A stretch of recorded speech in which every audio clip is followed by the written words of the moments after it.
In this edition of Profiles, we become familiar with local musician Sam Hooper. He has performed on the international stage for over 2 decades, entertaining fans as far away as China, Japan, and Switzerland.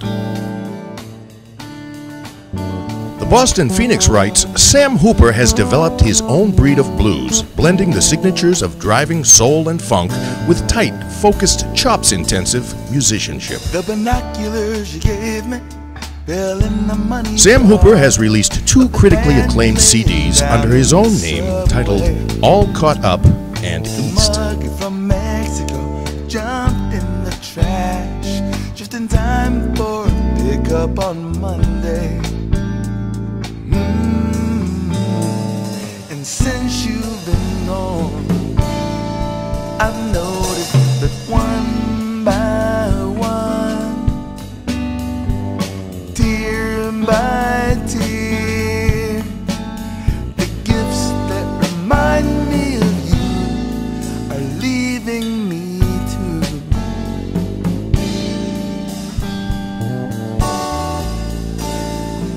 The emails that you sent me disappeared with one stroke. And so around the summertime, I get this call from a drummer friend of mine named Richard Malcolm, who I'd done a recital with at Berkeley. And he also, he works at Boston Conservatory. He's also the audiovisual manager guy. And he's a drummer and percussionist and really talented musician. And apparently he knew this Chinese singer named Ju Mingying. And she was studying at Boston Conservatory and at Berkeley. And she was putting a tour together to go back to China.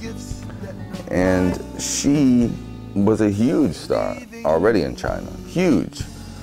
And so she was putting together a band to be her, she was celebrating going back to China.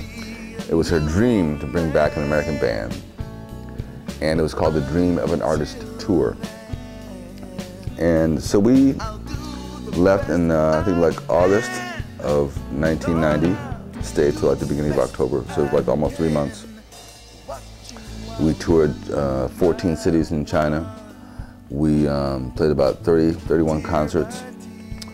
And most of these places, I mean, since Ming was such a huge star over there, were like the huge sports arenas, you know, like like Shanghai, I think we played to like 17,000 people 2 nights in a row.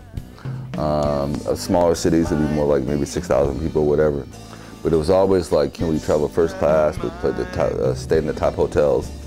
All the dignitaries would have fine dinners for us, you know, and we'd get tours of every city. We saw them, you know, the Chinese people were just wonderful to us.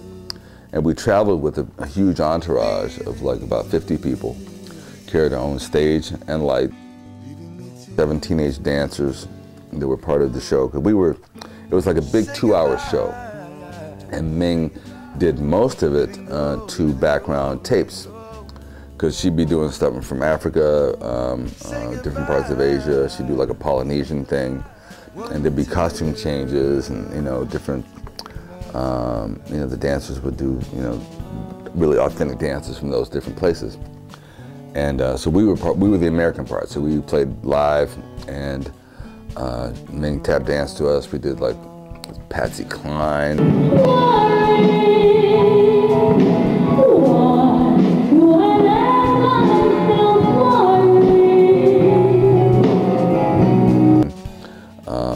You know, some jazz stuff. I was like the featured, you know, blues rock guy. So I had a wireless. So it was so fun. I was doing like, I think I did Sweet Home Chicago. And they wanted the lyrics ahead of time, so they could print them up on the screen. Maybe the government wanted to know them too, I don't know, but I think so people could sing along or just know what we were singing.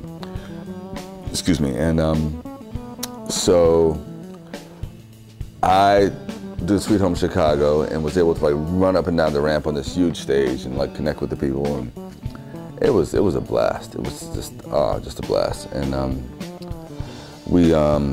it became like this big traveling family, you know. I mean, there was a point where we played in Chengdu, and it was like about at least 3/4 of the way through the tour, and our dancers, you know, had to go back to school. I mean, the tour kept kind of extending and extending, And there would be times when, you know, we weren't sure what was going to happen next.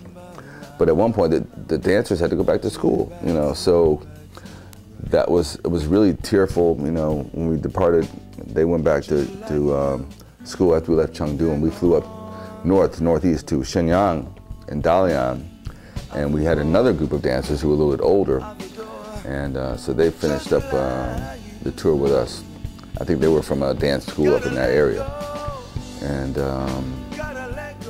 yeah, it was just amazing. I mean, traveling on the trains and the buses, mainly, we got to see a lot of the impoverished areas of China. Beautiful countryside, and I mean, you'd be riding on a train and see somebody on a hill there working on his little rice field. Are leaving me. Yeah, breathtaking scenery. Cool people. And I mean, again, because we were with this big star, we got treated well like pretty much all the time. So it may not have been like the normal tourist thing that you might have seen in China, but tour experience. But yeah, it was a great way to enter the place. It was a great way to start in China.